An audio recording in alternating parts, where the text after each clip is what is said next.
Narito ang malalaki at makabuluhang balita ngayong araw. Hataw Balita ngayon.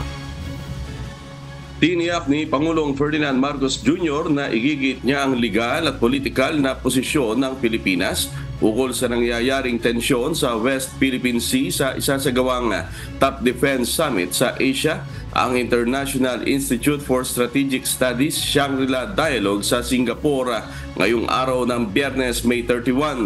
Binigyan diin ni PBBM ang malaking kampanya ng WPS sa international trade para sa ekonomiya ng buong mundo.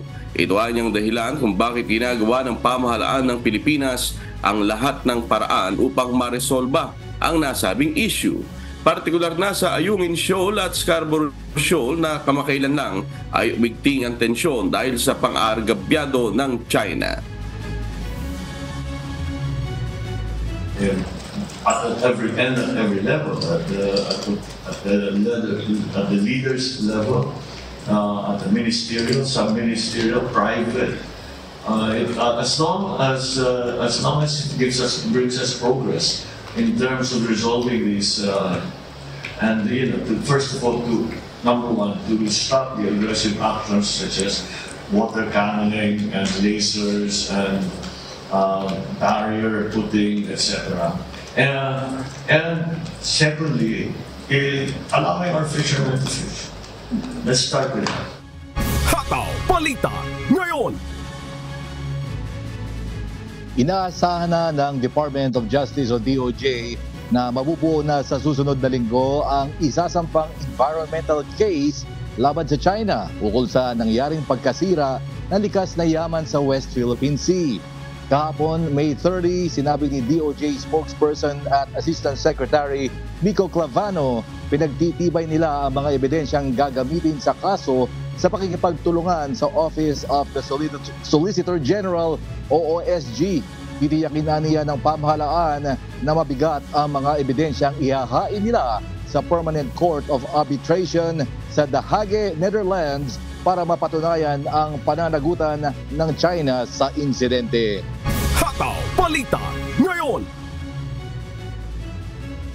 Kinumpirma ng Department of Justice o DOJ na pumasa na sa Court of Appeals ng Timor-Leste ang extradition request nito para mapauwi sa Pilipinas si dating Congressman Arnolfo Arnie Teves Jr.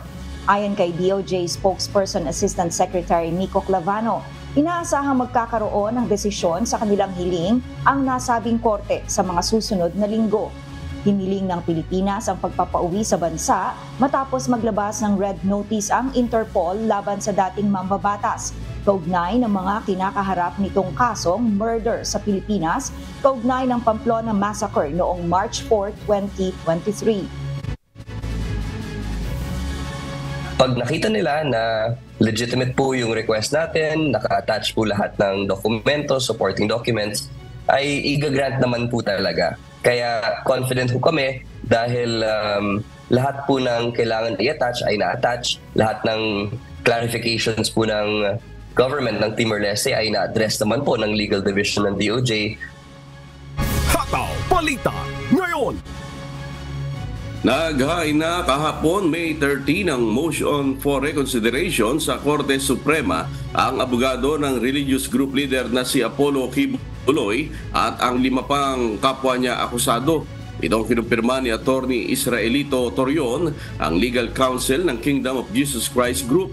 Ayon kay Torion, ipinadala nila ito sa Supreme Court sa pamamagitan ng email at courier.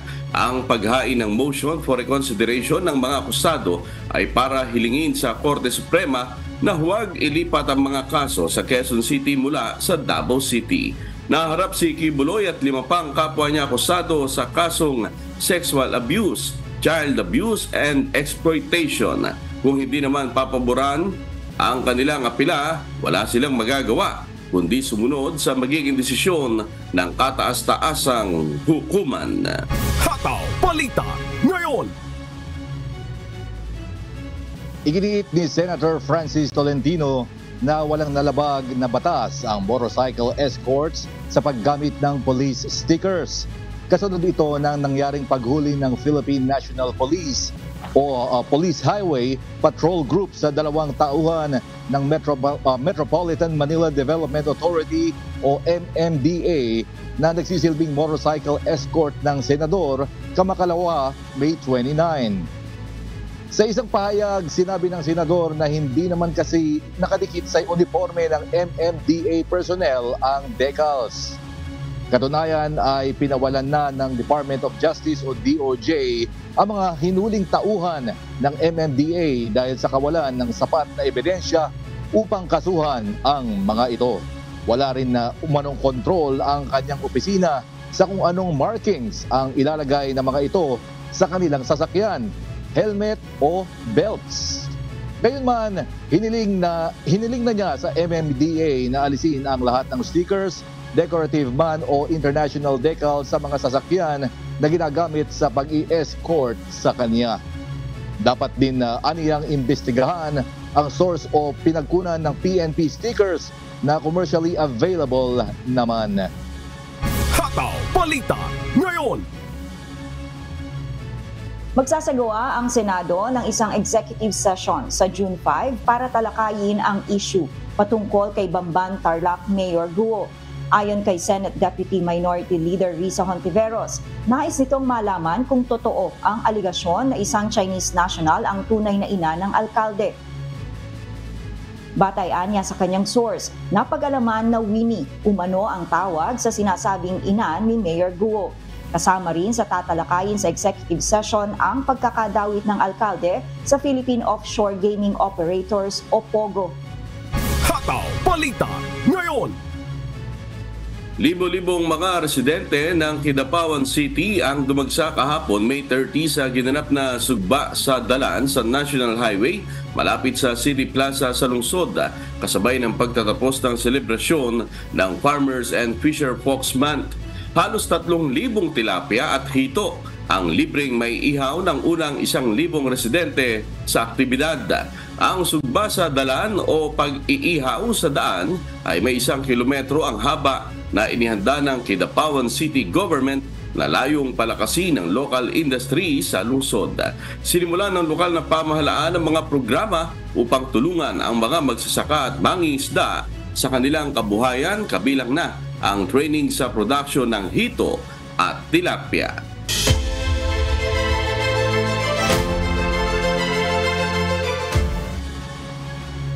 Most trusted pa rin sa mga pangunahing opisyal ng gobyerno si Vice President Sara Duterte. Samantala, nadagdagan pa ang mga Pinoy na pumapabor sa charter change o panukalang amyendahan ng konstitusyon batay sa pinakabagong online survey ng isang technology app. Si Brian Baldarahe humahataw. Hataw Balita ngayon. Nananatiling si Vice President Sara Duterte ang pinakapinagkakatiwalaan sa mga pangunahing opisyal ng gobyerno sa bansa. Batay sa pinakabagong online survey ng Tangere App, nakakuha ng 60% na trust rating si VP Duterte habang 52% naman ang kanyang satisfaction rating. Pero bahagyang bumaba ang satisfaction na trust ratings nito kumpara noong Marso. Si Pangulong Ferdinand Marcos naman ay may 56% trust rating. Bahagya ring nadagdagan ang bilang ng mga kontento sa performance ng Pangulo na nasa 43% mula sa dating 42 noong Marso. Mapapansin din na magkakapareho ang trust ratings ni dating Senate President Mig Zubiri at House Speaker Martin Romualdez. Ginawa ang survey nitong May 22 hanggang 25 na sinagutan ng 2,000 participants. Sa isa pang survey ng Tangere App ngayong buwan, lumalabas na bahagyang tumaas ang bilang ng mga Pilipinong sumusuporta sa panukalang pagbabago ng ilang economic provisions ng 1987 Constitution. Nasa 57% na ang sang-ayon sa isinusulong na charter change o CHA kumpara sa 55% nitong Abril. 17% na lamang ang tutol habang 26% ang hindi sigurado. Batay sa panuntunan ng pag-amyenda sa saligang batas, kailangang ratipikahin ito ng mayorya ng mga Pilipino sa isang national referendum. Umaasa rin ang mga pabor sa CHA na kapag natuloy ang amyenda ay lilikha ito ng mas maraming trabaho para sa mga Pilipino, lalago ang ekonomiya at tataas ang sahod at mga benepisyo sa trabaho. Brian Baldarahe, humahataw sa balita ngayon.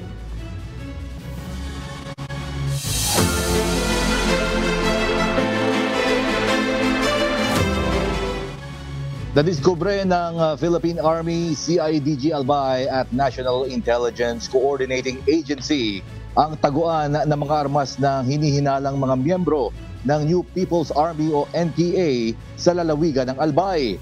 Matataas na kalibre ng baril na recover ng mga otoridad. Si Jerry Galicia, humahataw!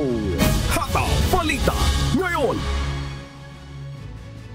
Natagpuan ang matataas na kalibre ng baril sa liblib na lugar sa Barangay Tablon sa bayan ng Owas sa Albay bandang alas 3 ng hapon nitong araw ng Miyerkules, May 29 na pinaghihinala ang pagmamay-ari ng mga miyembro ng New People's Army o NPA na nag-ooperate sa lalawigan. Sa pamamagitan ng impormasyon mula sa isang concerned citizen ay natunton ng pinagsalim na puwersa ng Philippine Army, National Intelligence Coordinating Agency o NICA-5, CIDG Albay, Regional Intelligence Unit RIU-5, Provincial Intelligence Team at Regional Mobile Force Battalion 5 ang pinagtataguan ng mga armas.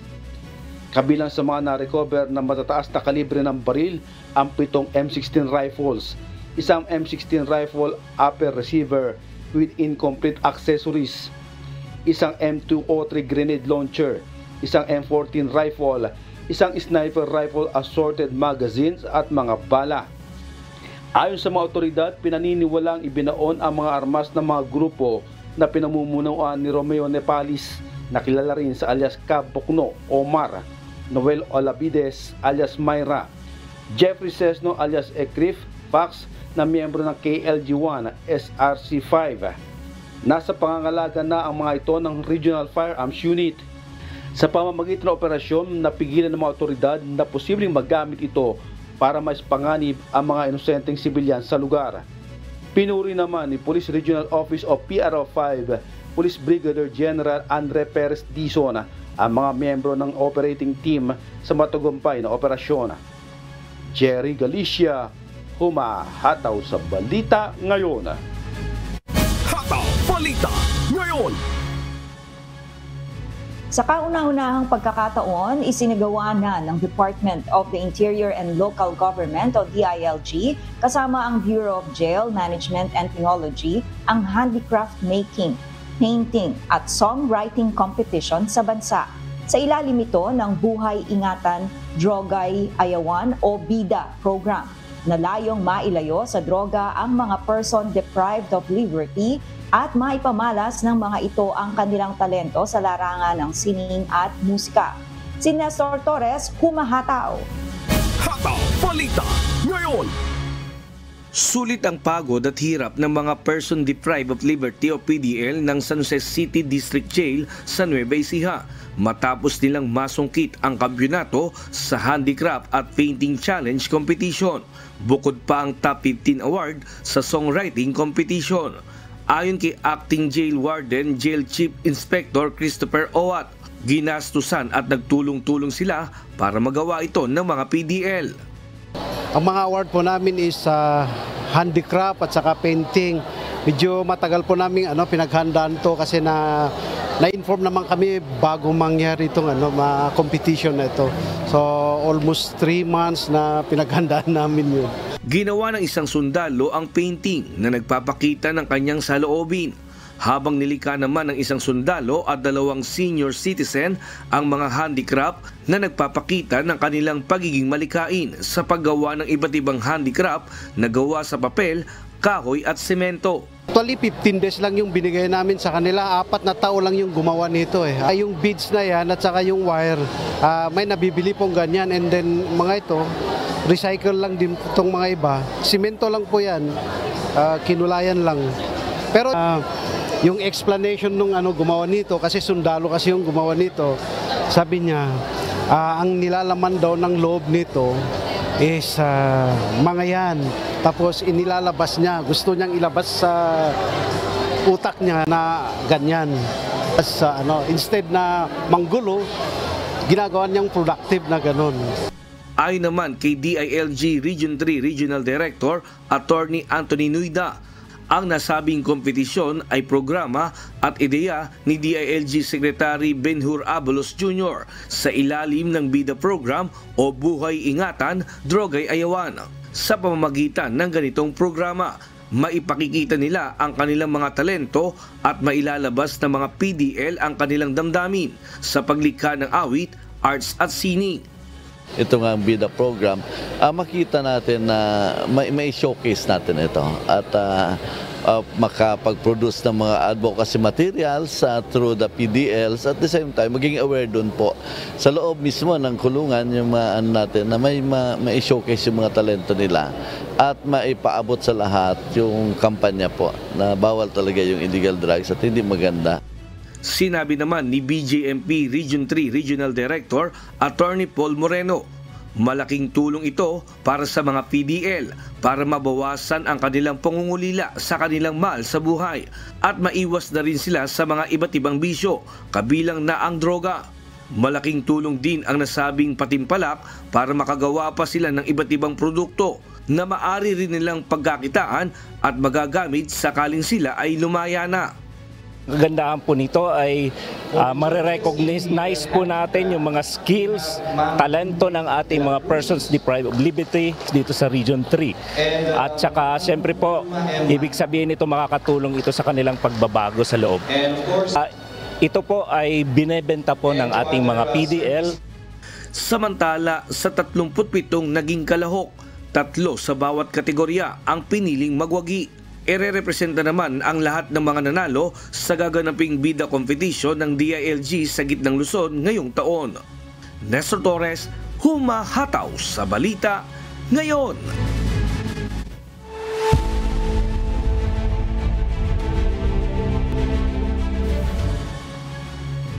Kinumpirma ng Israeli military na nasakop na ng Israel ang buffer zone sa border ng Gaza Strip at Egypt. Dahil dito, nasa Israel na ang otoridad buong land border ng teritoryo ng Palestina. Ito ang humahataw na balita ni Daryl Angeles. Hataw Balita ngayon. Nagpatuloy ang mga raid ng Israel sa Rafah sa timog ng Gaza. Ito ay kahit na may utos ang International Court of Justice na itigil na ang pag-atake sa syudad kung saan lumikas ang kalahati ng 2.3 milyong tao ng Gaza.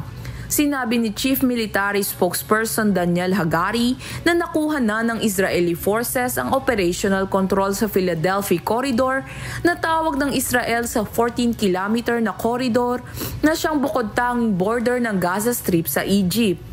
Dagdag nito, ginagamit na oxygen line ng corridor ng Hamas kung saan nag-smuggle ng mga armas patungong Gaza. Araw ng Miyerkules, May 29 nang nag-raid ang mga tangke ng Israel sa Rafah. Pinasok nila ang Rafah noong Martes, May 28 kahit na iniutos na ng pinakamataas na hukom ng United Nations na itigil na ang pag-atake sa syudad. Sinabi rin ng World Court na hindi ipinaliwanag ng Israel kung papaano mapapanatiling ligtas ang mga lumikas sa Rafah o magbigay ng pagkain, tubig at gamot. Sinabihan din nito ang Hamas na pakawalan na ang mga bihag nito mula sa Israel noong October 7. Nasa 19 na umano ang nasawi sa pag-atake ng Israel sa Gaza ayon sa Palestinian health officials. Hinimok naman ni Health Minister Majed Aburahman ng US na himukin ng Israel na buksan ng Rafah crossing para makatawid ang mga tulong. Wala namang balita ukol sa pagpapatuloy ng usapin sa ceasefire at hostage release. Naniniwala si Israel National Security Advisor Sachi Hanegbi na magpapatuloy ang gera sa buong taon. Hindi pa handang tapusin ng Israel ang laban dahil nanghihingi pa ng hostage exchange ang Hamas. Daryl Angeles, humahataw sa balita ngayon. Hataw Balita ngayon. Bumoto ang milyong-milyong South Africans sa tinaguriang most competitive elections noong Miyerkules. Power outages at problema sa voter roll machines na itala sa ilang polling stations. Mula sa Toronto, Canada, may humahataw na balita si Jenny Rico live. Hataw Balita ngayon. Jenny, ano ba ang dahilan at ito ay masasabing most competitive election sa South Africa? James, tinagurian nga itong most competitive election dahil ayon sa opinion polls bago ang eleksyon, Maaaring mapalitan na ang nakaupo ngayon na mahigit 30 years na nasa pamumuno ang African National Congress o ANC. Noong 2019 ay nanalo ang ANC dahil sa 57.5 na mga boto sa national elections. Higit ang binaba nito mula noong 2004 elections kung saan nakakuha sila ng halos 70% votes. Maaari umunong bumaba pa ito ngayong taon dahil sa pagtaas ng unemployment at crime rate habang sila ang namumuno. Hindi naman nangangamba si President Cyril Ramaphosa na matatalo ang kanilang partido na ANC. Nagbukas ng nasa 23,000 na voting stations sa buong South Africa at inaasahang mas mataas ang magiging voter turnout ngayong taon kumpara sa 66% noong 2019. Balik sa iyo, James. Ayun, Jenny, kailan man inaasahang lalabas ang final count ng mga boto? James, nagsimula na ang bilangan noong Miyerkules ng gabi nang magsara ang polling stations, pero ang final count o results ay inaasahang ilalabas ng Independent Electoral Commission sa Linggo, June 2. Balik sa iyo, James. Yun, ilang araw pa pala. Sige, maraming salamat sa iyo, Jenny Rico mula sa Toronto, Canada, kung saan naninirahan ang nasa 50,000 Africans ayon sa 2021 census. Hataw Balita ngayon! Kinundena ng South Korea ang naging pahayag ng kapatid ni North Korean leader Kim Jong-un na si Kim Yo-jong na freedom of expression ang pagpapalipad ng mga lobo. Ang mga pinalipad na lobo mula sa North Korea ay naglalaman ng mga basura at dumi ng tao. Ito ang humahataw na balita ni Amiel Pascual. Hataw Balita ngayon! Kinundena ng South Korean Unification Ministry ang pahayag ni Kim Yo-jong, kapatid na babae ni North Korean leader Kim Jong-un. Aniya ang pagpapalipad nila ng mga lobo mula sa North Korea na bumagsak sa South Korea ay pagpapahayag ng freedom of expression. Araw ng Martes at Miyerkules, May 28 at 29, nagpalipad ang Pyongyang ng mahigit 200 lobo na naglalaman ng mga basura gaya ng plastic bottle, battery at part ng lumang sapatos. Ang iba sa mga ito ay may lamang dumi ng tao. Agad namang nagsagawa ng content analysis ang mga eksperto sa mga basura. Natagpuan ang karamihan sa mga bumagsak na lobo sa Korean border hanggang sa Seoul at maging sa southeastern part ng South Korea. Ayon pa sa North Korea, tugon nila ito sa ginagawang pagpapadala ng South Korea ng mga anti-North Korean leaflets sa border. Samantala, itinuturing na isang psychological warfare laban sa South Korea ang ginagawang hakbang ng North Korea. Isa rin umanong uncivilized at hindi makatwiran ang pagkakalat ng dumi at basura at hindi ito may tuturing na freedom of expression ayon sa South Korean Foreign Ministry. Natatanda ang noong 2016 at 2018 ay nagsagawa rin ng kaparehong propaganda ang North Korea laban sa South. Amiel Pascual, humahataw sa balita ngayon.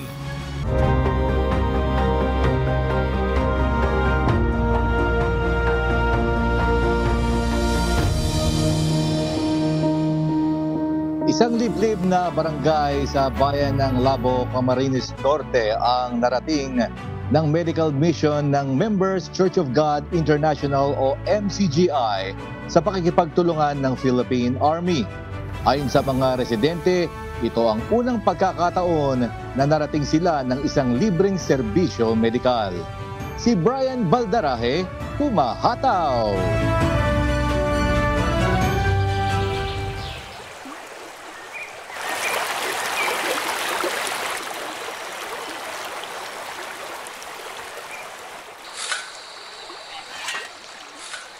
Pagkakabod o pagmimina ng ginto ang isa sa ikinabubuhay ng karamihan ng mga residente sa Barangay Malaya sa bayan ng Labo, Camarines Norte. Gaya ni Nanay Sinaida, maaga siyang nabiyuda kaya mag-isa niyang itinataguyod ang 3 anak. Mahirap ang maghapong paghahanap ng gabutil na buhangin ng ginto sa mainit na maghapon at agos ng tubig. Subalit mas mahirap anya sa kalooban na hindi niya mabigyan ng magandang kinabukasan ang kanyang mga anak. Kaya't pilit niyang kinakaya dahil ito lamang ang alam niyang paraan para kumita na halos sapat kung minsan ay kulang pa para lang mairaos ang pang-araw-araw nilang pangangailangan. Minsan po nakaka-250. Talagang hirap na po yun. at mapalak kayo, mapabirit kayo. Hindi man po. Hindi po sapat. Tiyaga lang nga po para magbuhay. Kaya't kung may magkakasakit sa kanilang pamilya, mabigat para sa kanila ang gastusin para magpakonsulta sa doktor at bumili ng gamot. Lalo na at nasa 69 na kilometro ang layo ng kabayanan o ng ospital sa kanilang barangay. May binibigay namang libreng gamot ang Barangay Health Center galing sa punong bayan. Subalit aminado ang mga opisyal na kulang ito. Sa isang taon po, mga 3 beses, ganun. Pag may dumadating pong supply, hinahati-hati po yan sa 18 barangay dito sa South Road. Siyempre po, kulang naman yan para sa marami po kasi dito tayo mga mamamayan. Kapos din ang asente namin. Wala ding gamot. Marami din kaming mga may sakit na ganito dito. Sabi ko nga, bahala ako sa taas. Talagang babawiin ang buhay ko, wala man akong magagawa niyan. Dagdag pa sa pahirap sa mga residente kapag tag-ulan. Dito sa ilog na ito, nagmimina ng ginto at kumukuha ng ikabubuhay ang mga residente sa Barangay Malaya. Pero ang ilog na ito rin ang nagiging dahilan para mahirapan marating ng mga medical services ang naturang barangay. Pag umapaw kasi ang tubig ng ilog sa spillway na ito, totally isolated ang Barangay Malaya at walang sino mang residente na makakatawid dito.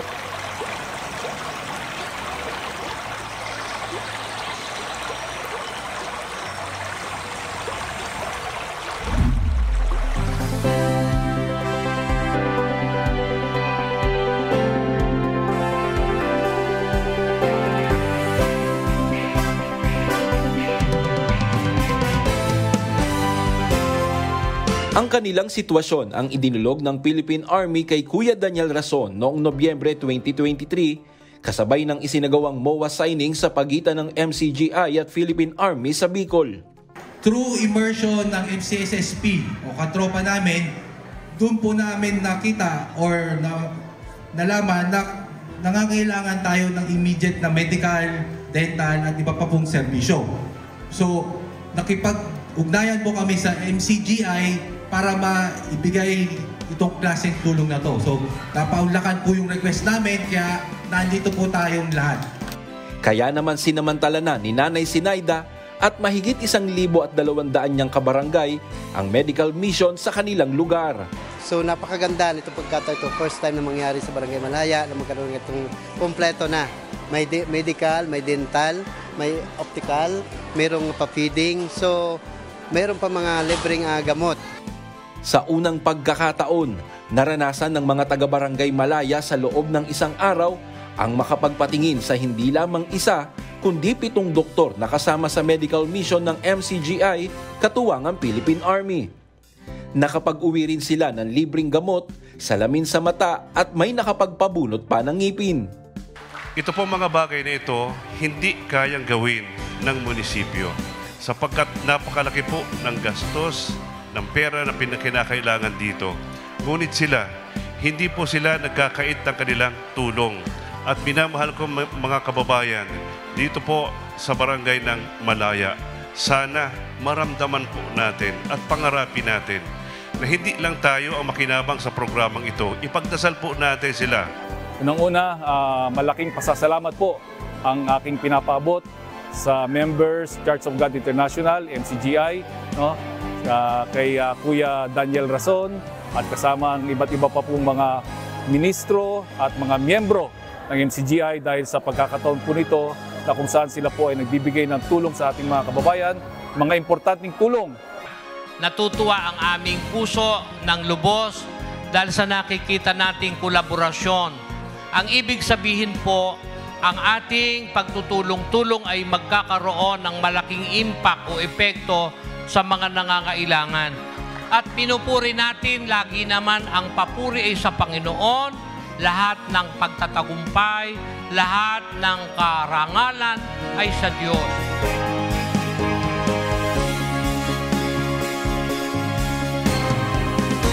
Brian Baldarahe, humahataw sa balita ngayon.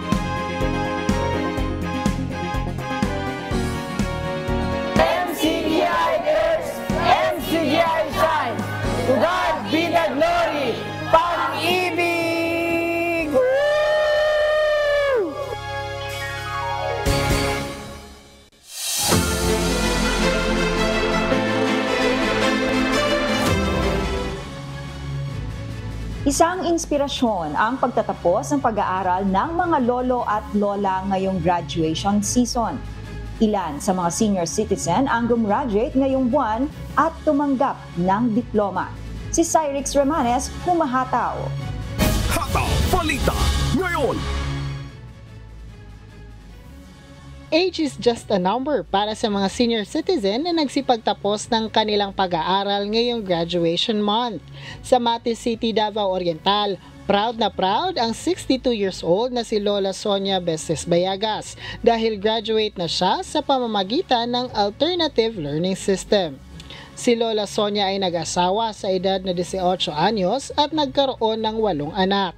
Sa kabila ng pagiging family provider matapos ma-disable ang asawa, nagpursige itong mag-aral para maging NC2 driving certificate holder. Nais ni Lola Sonia na makapag-aral pa para maging midwife balang araw. Graduate din sa senior high school level sa Maypaho High School ang 67 years old na si Lolo Marcelino Estonactoc. Si Lolo Marcelino ay nagtatrabaho bilang family driver habang nag-aaral ng accountancy, business and management strand.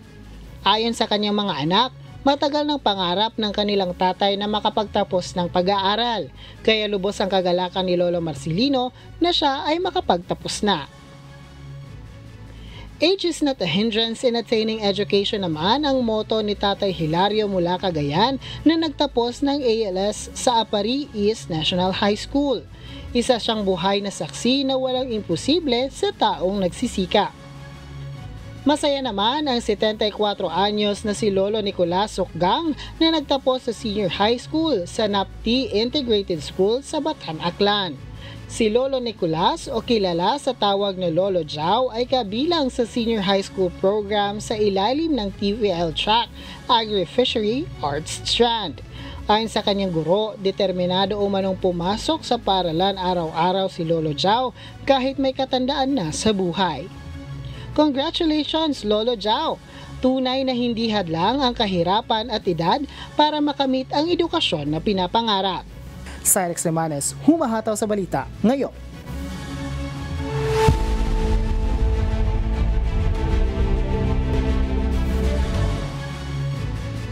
Naglunsad ng hinihinalang 10 short-range ballistic missile sa silangang baybay nito ang North Korea ayon sa military ng South Korea. Nangyari ito ilang araw matapos mabigo ang komunistang bansa na makapaglagay ng military reconnaissance satellite. Mula sa Edmonton, Alberta, Canada, may humahataw na balita. Si Charles Corpus live. Hataw Balita ngayon! Charles, ano ang hinihinalang dahilan sa paglulunsad ng ballistic missiles ng North Korea? Sherwin, naglunsad ang North Korea ng hinihinalang 10 ballistic missile sa Sunan pasado alas 6 ng umaga noong Huwebes, May 30. Tinukoy naman ni Japanese Prime Minister Fumio Kishida na bumulusok ang mga ito sa labas ng exclusive economic zone ng Japan. Sa loob ng ilang buwan ay tumaas ang tensyon sa Korean Peninsula dahil sa weapon testing sa North Korea na sinabayan naman ng pakikipagkaisa ng South Korea at Estados Unidos at Japan sa military exercises. Ngunit bago pa man ang pagpapalipad ng mga hinihinalang missiles ay nabigo ang North Korea sa pagtatangka nito na maglagay ng spy satellite sa kalawakan noong Lunes, May 27 na sumabog ang bagong gawang rocket engine na may dala nito habang lumilipad. Sa kabila nito, nangako ang pinuno ng bansa na si Kim Jong-un na hindi sila susuko sa kanilang Space Reconnaissance Project. Matapos ito na nagpalipad bandang gabi noong Martes, May 28, ang North Korea ng daan-daan lobong may dalang basura at dumi patungo sa South Korea bilang ganti sa mga South Korean activists na nagpalipad naman ng mga polyeto na anti-North Korea sa border nila. Balik sa'yo, Sherwin. Maraming salamat, Charles Corpus mula sa Edmonton, Alberta, Canada, kung saan naninirahan ang mahigit sa 6,000 Korean batay sa datos ng 2011 census.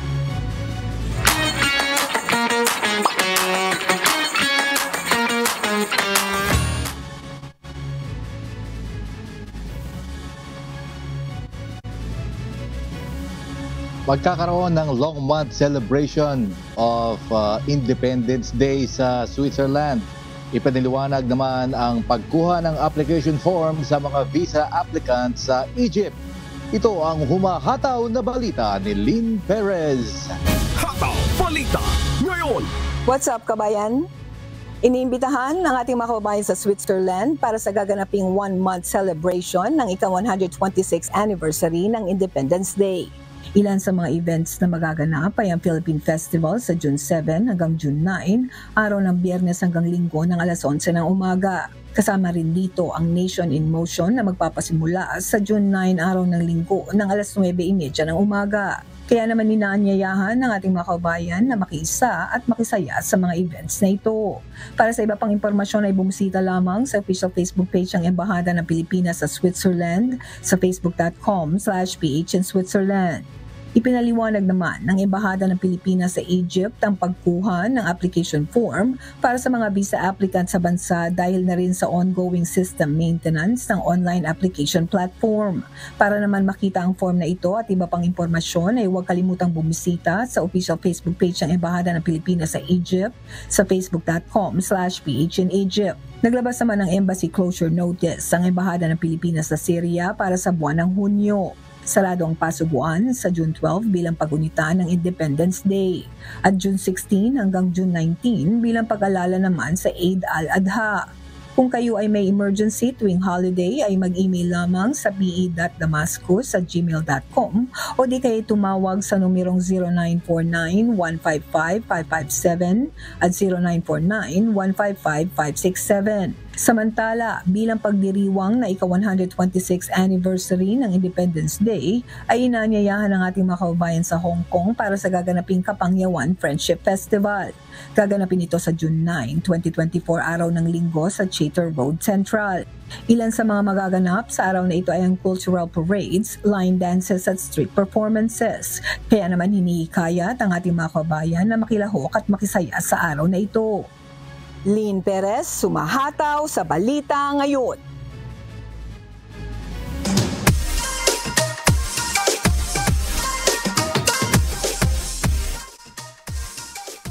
Ayan, at sa atin namang super mabilis na shoutout. Ayan, shoutout po sa lahat ng nasa MCGI Clinic sa Marikina City. Ganon din po kay Louie Lipeña. At sa mga taga-lokal daw po ng Concepcion, Marikina, James. Ayun, shoutout naman ako sa aking pamangkin na happy graduation. Congratulations sa katapusan ng high school. Si Giancarlo Bontuyan dito sa Maryland. At yung ating kaibigan dyan na si Joselito, the Heartman, Lito Lucas. Kamusta kayo dyan? Mga kasama natin dyan sa LBMR sa Santa Rosa, Laguna. Happy birthday kay Robin Flores. Yan. Nina. Shoutout naman, syempre, kay Kuya Daniel at Ate Arlene at sa buong sangbahayan. At shoutout din sa mga lolo at lola na nag-graduate this month. At sa lahat po ng mga taga-subaybay, lalo na kina Brother Ray Galano at Sis Marlene Galano at kina Brother Ron at Sis Jobel and Seb Joso. Ay, nakamonitor din sa atin si Moises Pabro. Siyempre sila Emma Chicohara, tsaka sila Elena Yang, si Mami Beth at Brad Dan Razon. Ganon din sa mga taga-subaybay ng Hataw Balita Pilipinas sa iba't ibang panig ng mundo at sa mga tagapakinig ng Hataw Balita ngayon sa Radyo La Verdad 1350.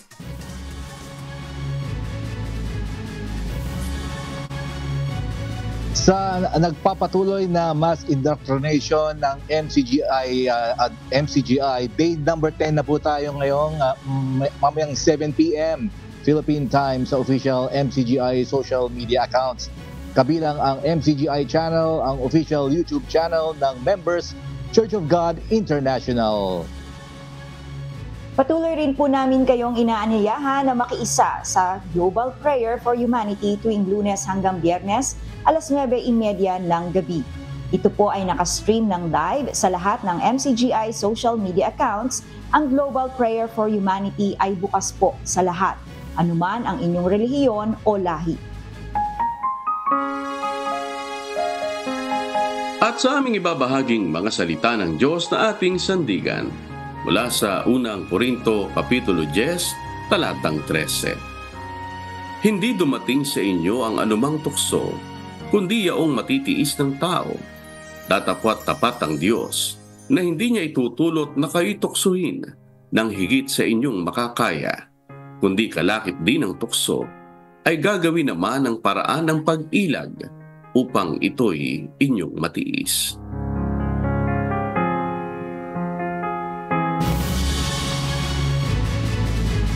At yan po mga humahataw na balita ngayong umaga ng Biyernes, ika-31 sa buwan ng Mayo 2024. Sa ngalan po ng lahat ng bumubuo ng UNTV News and Rescue, UNTV Radyo Libertad 1350 at ng ating mga correspondent mula Luzon, Visayas at Mindanao. Mula po rito sa Pilipinas, ako po ang iyong amigo Sherwin Kulubong. Muling araw na pala ng Mayo, bukas June na naman. Yan po ang mga humahataw na balita sa iba't ibang panig ng mundo ngayong umaga ng Biyernes, May 31, 2024. Mula po dito sa Maryland, USA, ako si James Bontuyan. Happy weekend po! Ako naman si Nina Bascon mula sa Victoria, Australia.